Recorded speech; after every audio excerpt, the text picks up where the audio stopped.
Divisional commissioner Hyderabad Nadimul Rahman Memon ने division के तमाम डिप्टी कमिश्नर को हिदायत की है कि वो बारिशों सैलाब मुतासरीन में शफाफ तरीके से बीज और खाद की तकसीम को यकीनी बनाएं, जबकि मुख्तियारकारों और तप्पेदारों की फराहम करदा सर्वे रिपोर्ट और तस्दीक के बाद तकसीम का अमल शुरू करें। ये हिदायत उन्होंने आज अपने दफ्तर में मुनक़िदा एक इजलास की सदारत करते हुए दी। इजलास में additional commissioner two Sanaullah Rind, additional deputy commissioner Lal Dino Mangi, director जरी तोसी Sindh Hyderabad, Islamuddin Rajput, united nation office for the coordination of humanitarian affairs के नुमाइंदे लाला नेल अंबर धनानी के अलावा दीगर मुतल्लिक़ अफसरान ने शिरकत की, जबकि डिवीजन के तमाम डिप्टी कमिश्नर ने वीडियो लिंक के जरिए इजलास में शिरकत की। इजलास में कमिश्नर हैदराबाद ने कहा कि वफाकी हुकूमत ने हुकूमत सिंध के ताउन से बारिश सैलाब मुतासरीन में मुफ्त बीज और खाद की तकसीम का प्रोग्राम तरतीब दिया है, जो कि पहले मरहले में नवंबर 2022 से शुरू किया जाएगा, जिसके लिए तमाम अजला में डिप्टी कमिश्नर्स की सरबराही में कमेटियां तश्कील दी गई हैं,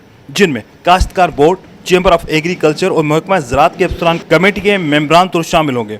उन्होंने कहा कि बीज और खाद की तकसीम के वक्त तरजीह उन काश्तकारों को दी जाएगी जिन्होंने गुज़िश्ता साल भी गंदम की फसल काश्त की हो, जिसके मुतल्लिक़ उन्हें ज़मीन का खाता और सर्टिफिकेट देना होगा, जिसकी तस्दीक तालुका सतह पर मुश्तमिल कमेटी करेगी, जिसके बाद उन काश्तकारों को बीज और खाद फराहम किया जाएगा। उन्होंने बताया कि इस रकम से गंदम की काश्त के लिए 24,33,055 प्लास्टिक के 50 किलोग्राम के बैग्स 1 एकड़ से 20 एकड़ तक के काश्तकारों को बीज फराहम किया जाएगा और उसकी तकसीम 3 सतही कमेटियों के नेटवर्क के जरिए की जाएगी।